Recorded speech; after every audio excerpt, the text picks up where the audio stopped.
Last week was Liberty Chronicles' one-year anniversary, and to mark the occasion, we have something special for you. Fans of Cato Institute podcasts will need no introduction to him, especially if you also have long been awaiting a Free Thoughts Liberty Chronicles crossover.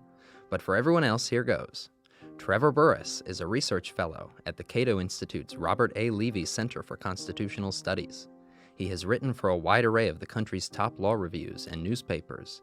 He has a law degree from the University of Denver. And of course, he is the co-host of Libertarianism.org's flagship podcast, Free Thoughts. He joins me on our birthday episode to talk about the Dorr War, its outcome in the Supreme Court, and the sudden death of American republicanism.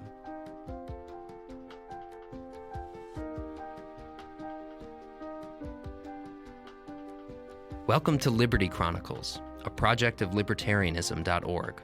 I'm Anthony Comegna.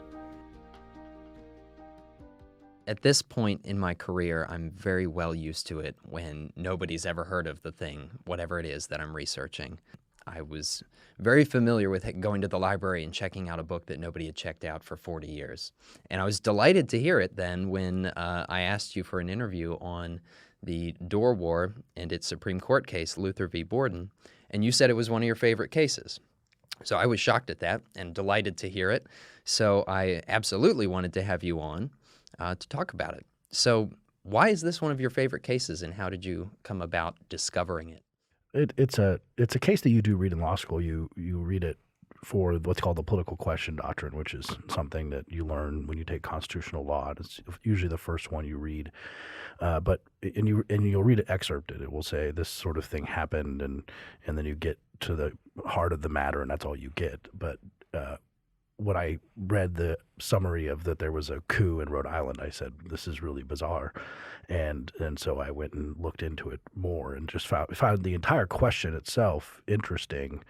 The question of what does it mean to be acting under lawful authority, and the background, and then of course just the whole question that happened with the Dorr Rebellion of which government was the legitimate government of Rhode Island, and whether or not that's a question that can be figured out constitutionally. And that led me to the Guarantee Clause and researching that history and whether or not the court has ever used it to enforce a Republican form of government. Now, I had never heard anything about the Dorr War until I was doing dissertation research on the Locofocos. And I read this book called American Mobbing by David Grimstead, which is all about sort of popular rebellions and violence of one kind or another during the antebellum era. And he had a section about the Dorr War, and he mentioned that Locofocos were involved in it. So I thought, whoa, that's definitely something worth researching.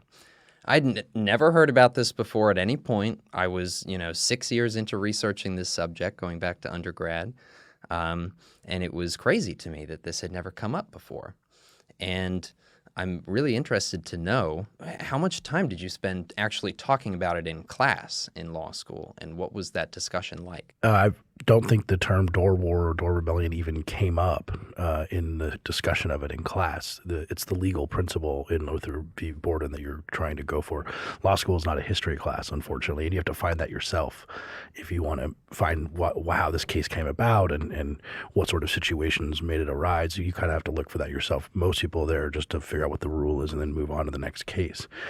Getting into the Dorr War itself, I had heard of the Dorr War before because of my interest in Rhode Island and particularly Roger Williams. And it's part of that because of what Roger Williams did to secure particular freedoms in Rhode Island in their charter of 1663, and how much they enjoyed that charter and thought it was an exceptional governing document, and how unique Rhode Island is in constitutional history itself because they did not go to the Constitutional Convention. They consistently, when the Articles of Confederation were in place, they consistently were the only dissenting voice on trying to pass tariffs because it required unanimous consent of all 13 colonies. They were heavily into their history as a bastion of religious freedom, even to the point taking out any mention of God whatsoever in the state motto, which was Roger Williams' movie. So this was why they did not create a new constitution when everyone else did. Every other state did. As soon as they were all operating under royal charters of various sorts, and as soon as the Revolution happened, they said, okay, we need a constitution. And so you have things like the Constitution of Massachusetts, which was largely written by John Adams, for example, all passed very shortly after independence. But Rhode Island said, no, we're Rhode Island, as they tend to do, and we don't need a new constitution.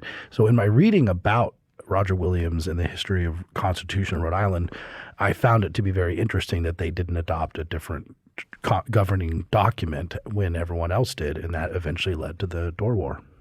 Yeah, historians like to point to it as an example, sort of the exception that proves the rule, that throughout this period we're getting this great extension of democracy more and more and more throughout the country. But then there's this weird case of Rhode Island where it takes a somewhat of a more serious shakeup. But now let's get into the details of the case here. If in law school you really just learn the rule and move on, let's dig into the historical details a little bit that inform this case. So what exactly is the background of the case at hand here, Luther v. Borden? During the Dorr Rebellion, when you had the People's Constitution, you had ostensibly two different governments of Rhode Island.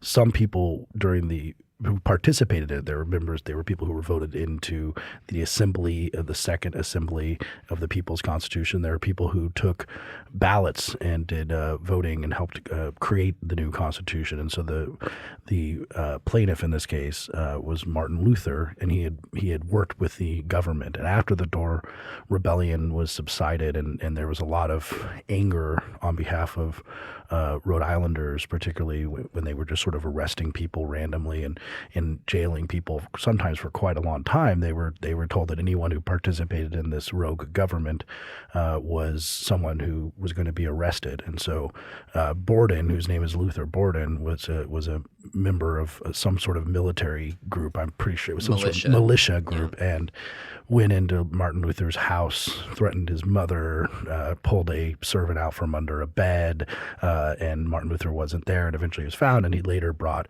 suit against him for trespass, criminal trespass. Now, of course, those rules are different if you are a member of a government in its own way, whether or not you're acting under color of law or not. And so the question in Luther v. Borden was whether or not someone who was a member of the government at the time, what was the government of the state. And that meant that the Supreme Court was asked to decide whether or not someone acting under color of law in official capacity, but if you're a member of a rogue government or not, then you have to decide that question. And so that's what John Marshall looked at, and Roger Taney.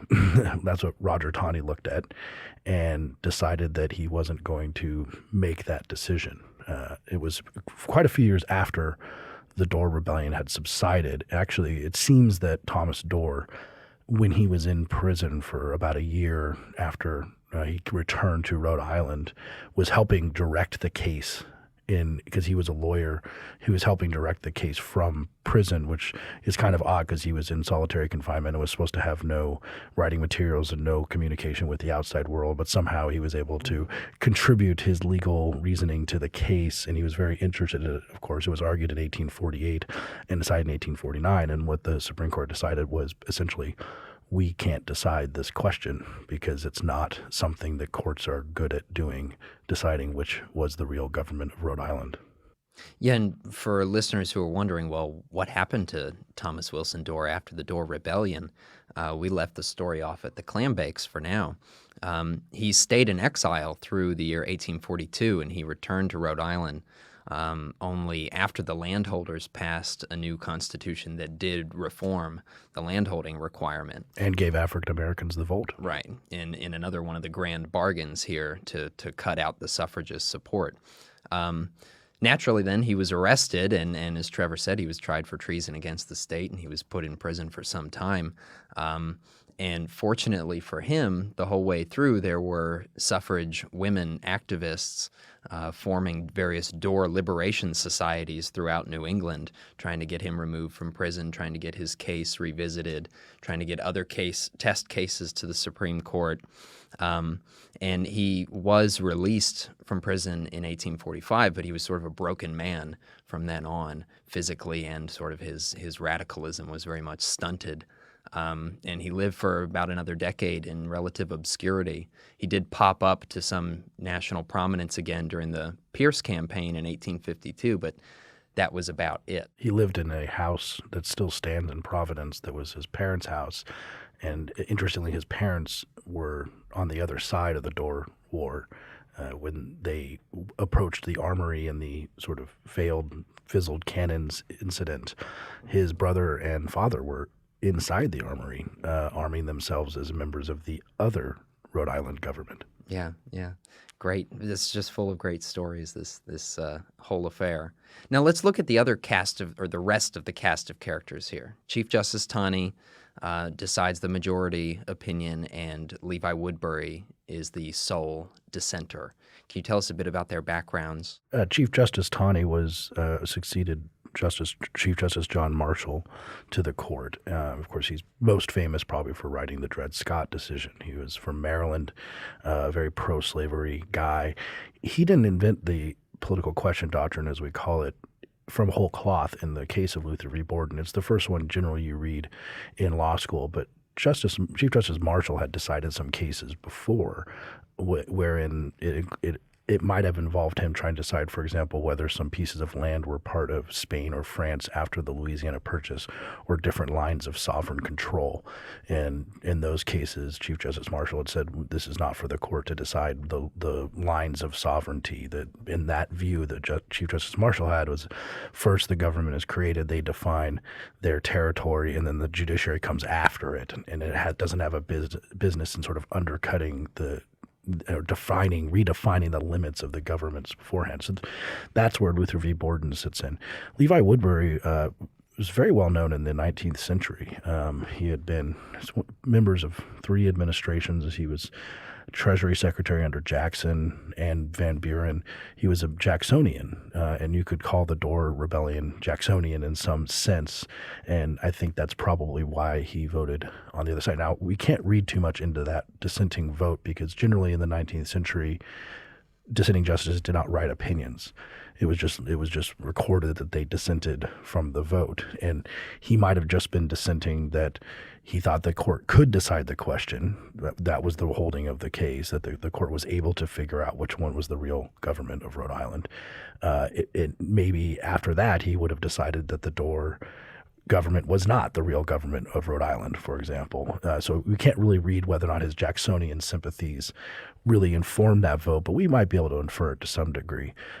He served for a long time in various capacities, served for governors and served in all 3 branches of government. He was a senator, I believe, in the 1820s and 30s, and very famous guy at the time. He was on the court until 1851, and not much remembered today. Yeah, it strikes me that these are both, in their way, hatchet men for Andrew Jackson, who rose to prominence because they were willing to do the bidding of the administration in a sort of middling role, and do it with a Roger Stone-like tenacity and flair. Taney's the guy who comes in as Treasury Secretary and goes along with Jackson's probably unconstitutional scheme to remove deposits from the bank. And he's like, fine. After 2 Treasury Secretaries quit because they refused to do it, he says, yeah, I'll do it, and then gets rewarded with a Supreme Court chair. Woodbury is the guy who goes ahead and basically manages the government deposits thereafter, putting them into different pet banks.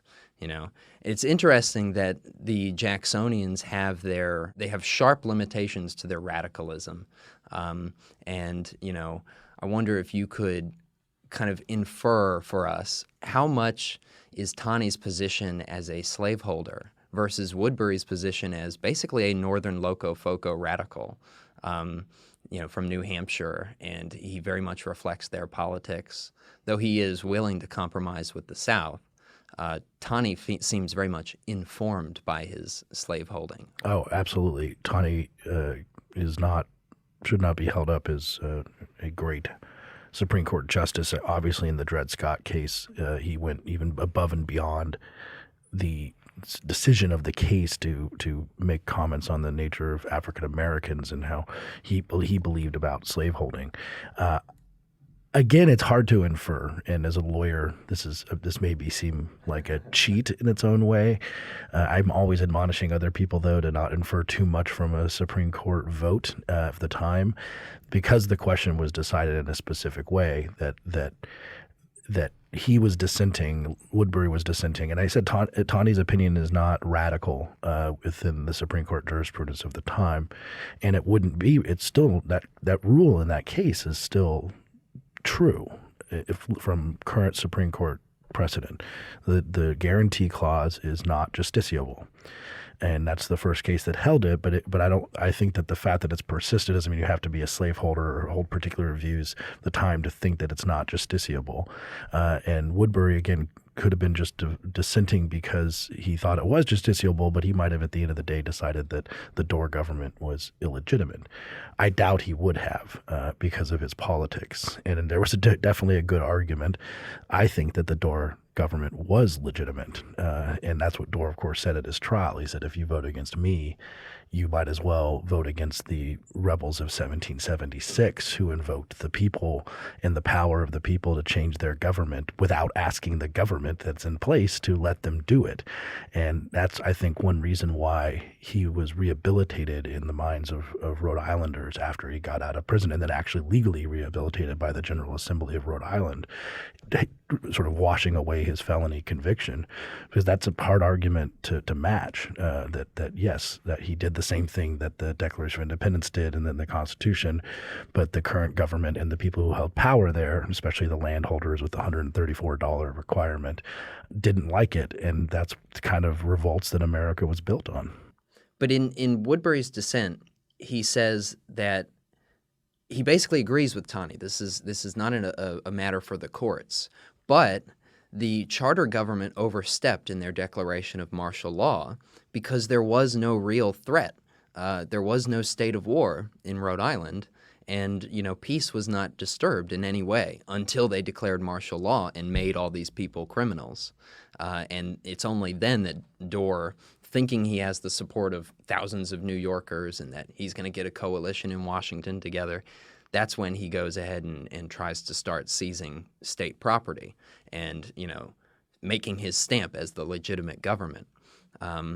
And Woodbury says basically, look, you guys pushed it to the point where normal politics went out the window by making this a situation of martial law. And they did. After they went to Acot's Hill and the rebellion petered off and walked away, of the probably 200 to 300 people that were there with Thomas Dorr, they just started arresting the whole town. I think it's around 1,000 people that they brought back to Providence and put in jail for just people who ran inns and restaurants and things like that. They wanted to fight, and that's sort of a thing about militia.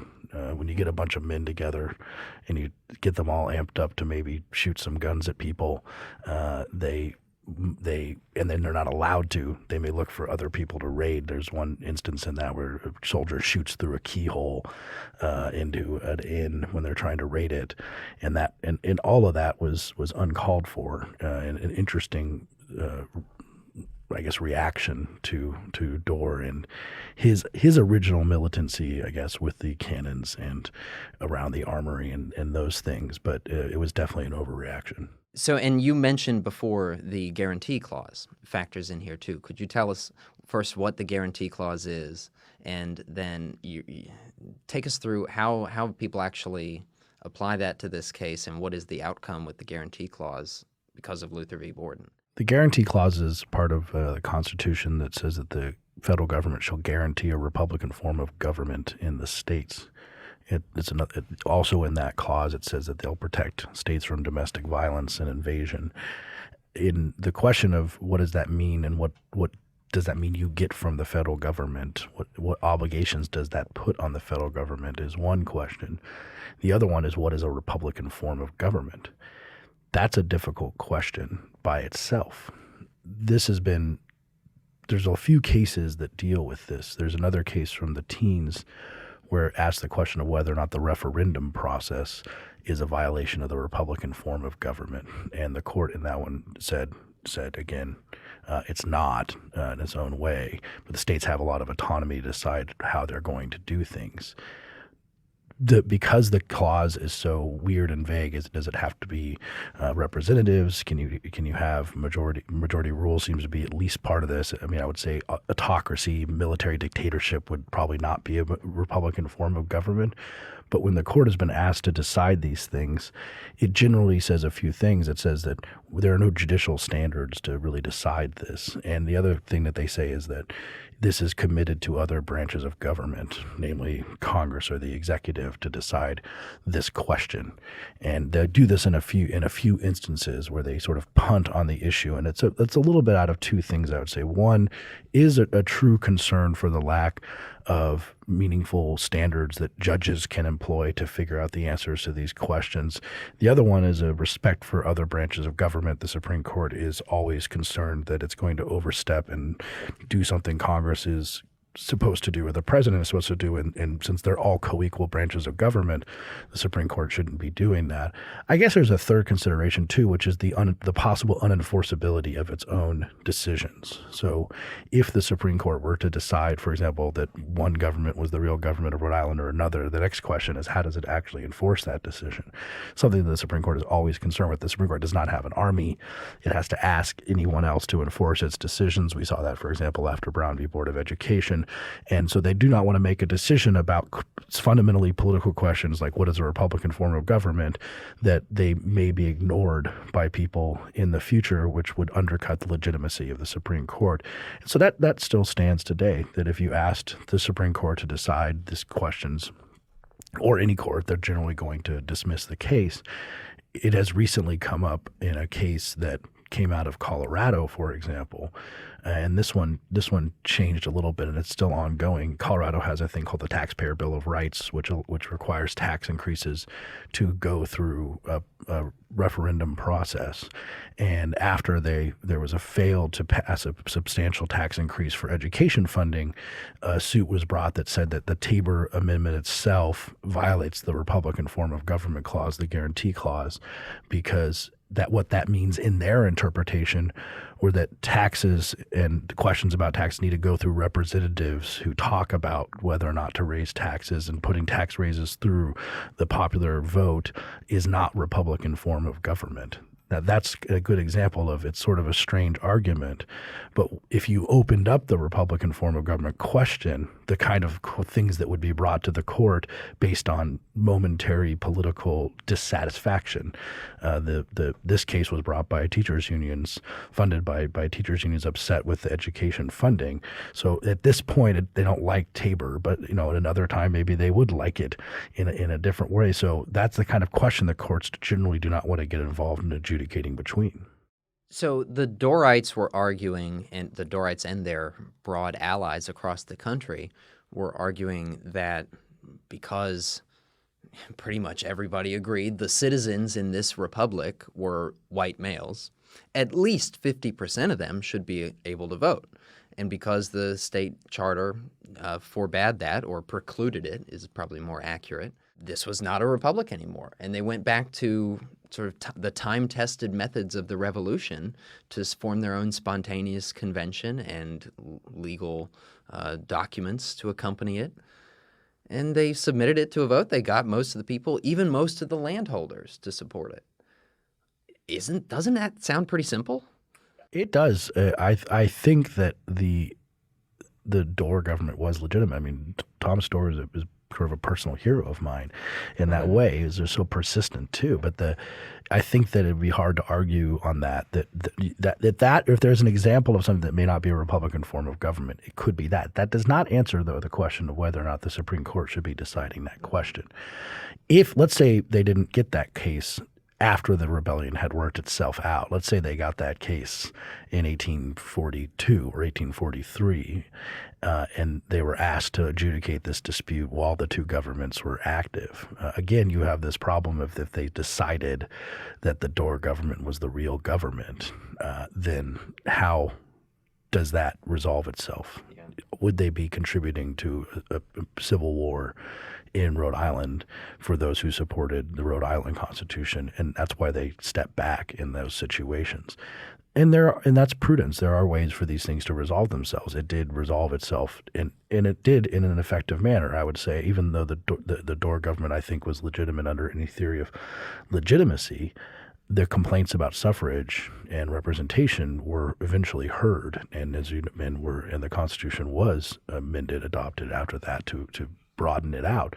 And that's a resolution of the problem too. And I think if that would have been on the Supreme Court's plate at the time, it would have been wise for them to be like, we're going to wait and see what happens and not foment a war and not use the Constitution and maybe heighten sort of any animosity towards the federal government coming into the states and deciding these questions that the states felt obligated, especially a state like Rhode Island, felt that they had the duty and ability to figure out themselves.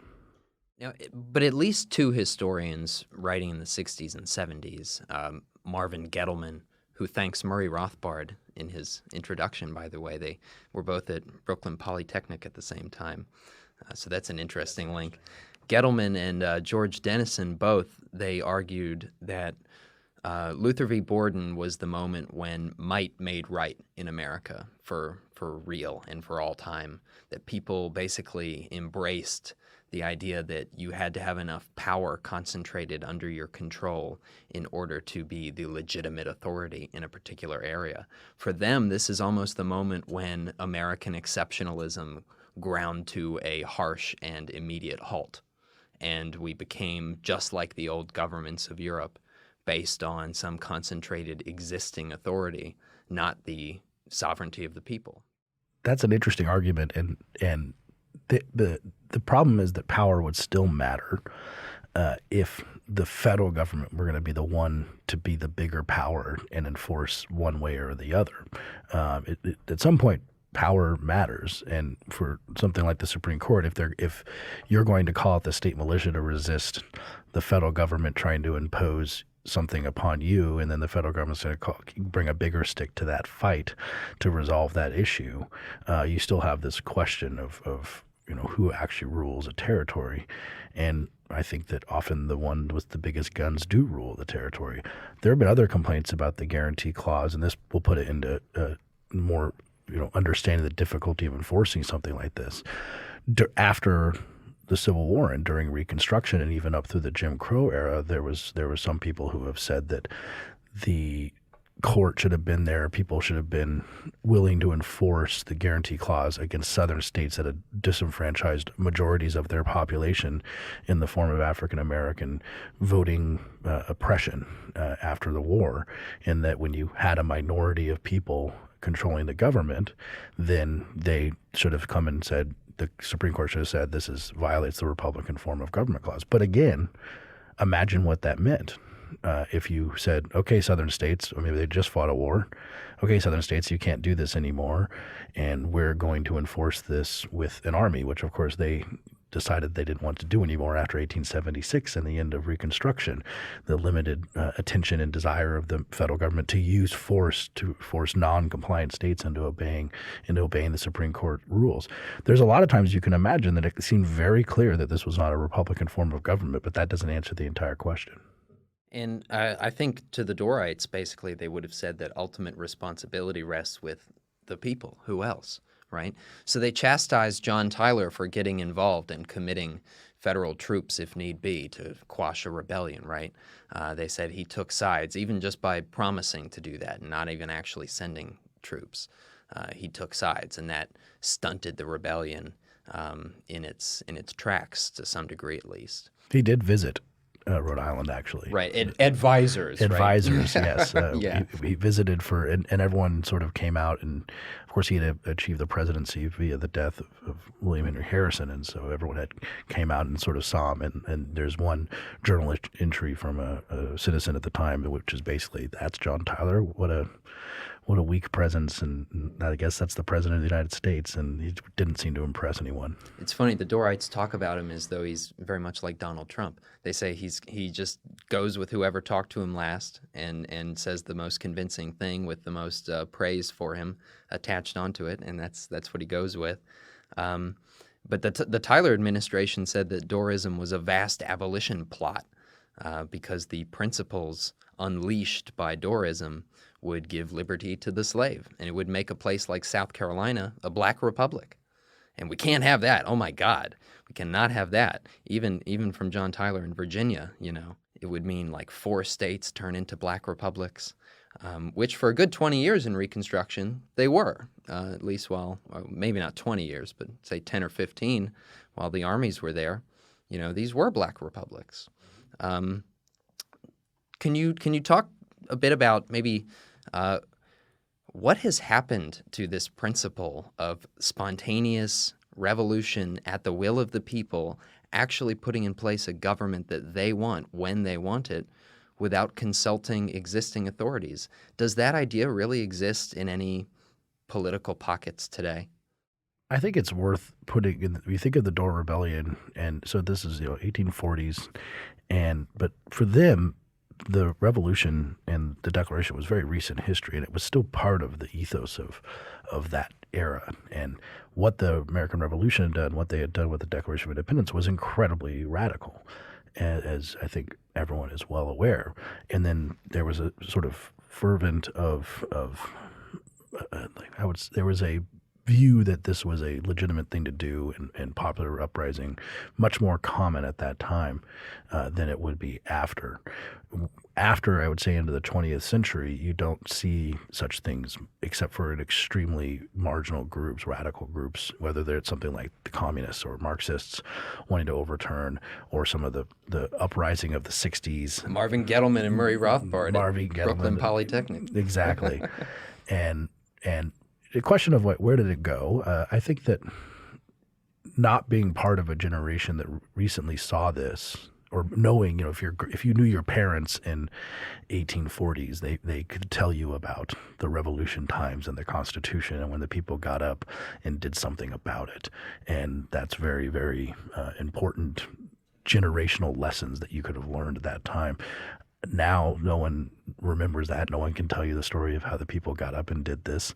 They prefer to act through government. The people do get up and do things like the civil rights movement and things like this, but they try to work through the government as opposed to overthrowing the government. I also think it's important to realize that state allegiances are so much weaker now than they were during the Dorr War. And the idea that you were first a citizen of your state and you had loyalty to your state, and that the states gave power to the federal government, and the states created the federal government, and the federal government was the agent of the states, that the states were the principals, and the federal government was a less important government to your life than your state.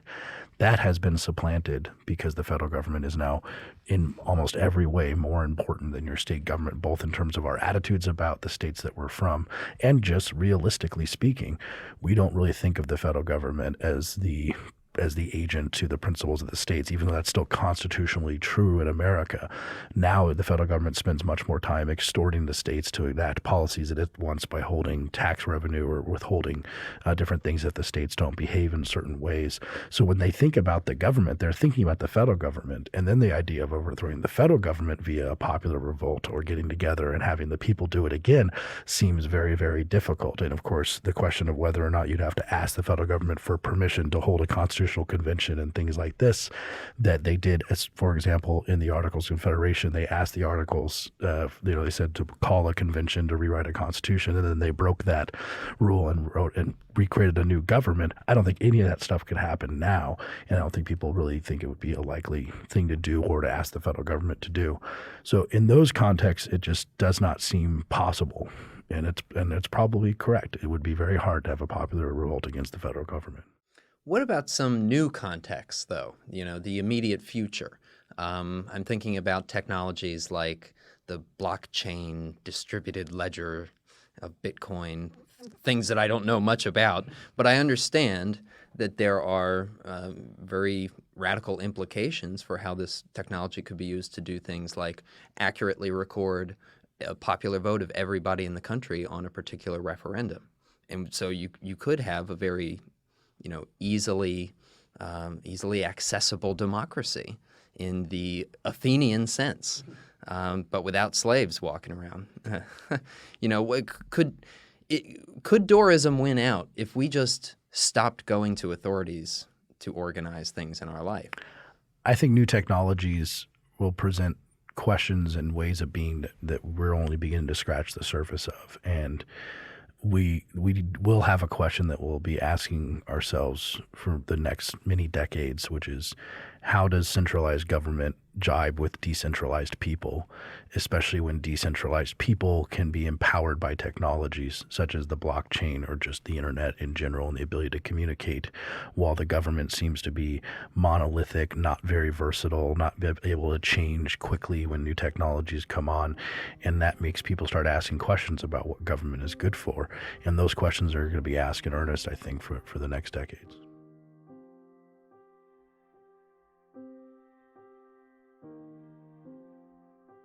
In 1844, the same year that 25,000 Dorrites swarmed to Swampscott, Massachusetts for the last of the great Democratic clambakes, a longtime independent author and reformer took up her pen to write a history of the Rhode Island catastrophe. To Francis Whipple, the Dorr War was a clear and obvious clash between might and right, and might won. By 1849, Polk was president. Expansion-crazed Americans seized half of Mexico, and now everyone was scrambling to find some answer to the question of slavery in the territories. That year, the Supreme Court announced its agreement with Fannie Whipple. Might officially made right in the United States. While Republicanism died quietly, a few die-hard radicals like Whipple, left without much hope of reforming this world on their own, turned to the invisible forces of electromagnetism and spirit possession for help in the here and now. Liberty Chronicles is a project of Libertarianism.org. It is produced by Tess Terrible.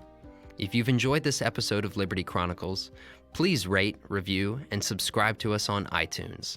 For more information on Liberty Chronicles, visit Libertarianism.org.